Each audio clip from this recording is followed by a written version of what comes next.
On the seventh day, God rested. He thought to himself about things to come. He foresaw in his infinite knowledge that he would one day need the church. He wanted something to imprint his image upon, to mark forever with his unique qualities and creative abilities. So God made the church. He longed for someone to share his secrets with, unveiling his mysterious plan of eternal friendship and fellowship abounding in mercy and grace. So God made the church. His presence could never be contained, restrained, or caged. Neither would he dwell in a house made by human hands. He spoke through a bush, he dwelled in an ark, and he raised up prophets, priests, and kings. Still, he wanted more. So God made the church.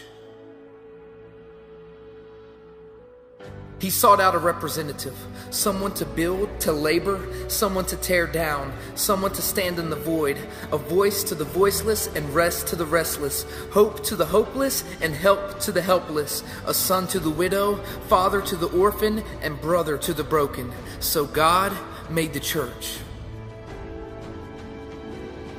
He longed for someone to be salt, affecting those around them, and light to lead the way for ones held in a prison of death and darkness, ambassadors of his kingdom and messengers of reconciliation. So God made the church. He needed someone to be his hands, reaching out to the battered, bruised, and abandoned. Someone to burn violently, going into the darkest, coldest corners of creation, speaking life, truth, and healing to lost souls. So God made the church.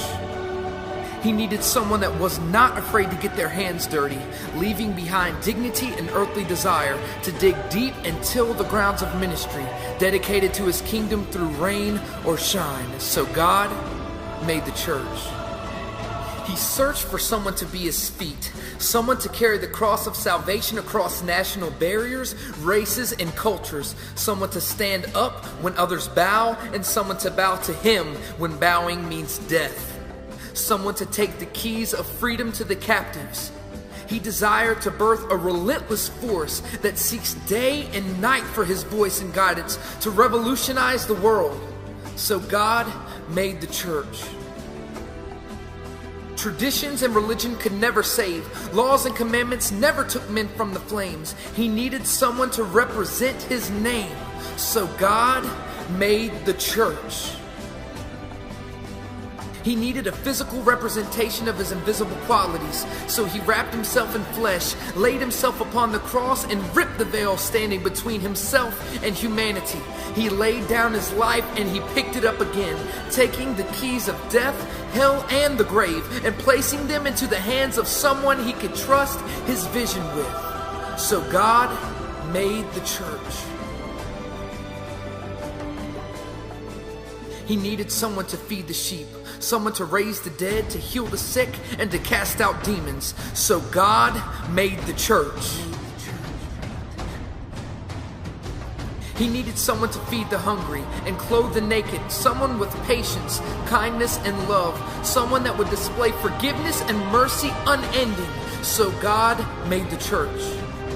He searched for someone to empower, someone to preach and proclaim the gospel of truth for ages to come, someone to storm the gates of hell and take back everything that Satan stole at the beginning of time, reigning triumphantly, marching in victory, humble in all things, yet boasting in his might, a watchman on the wall and a servant at the plow, someone to tend the fields until he returns with heaven's armies.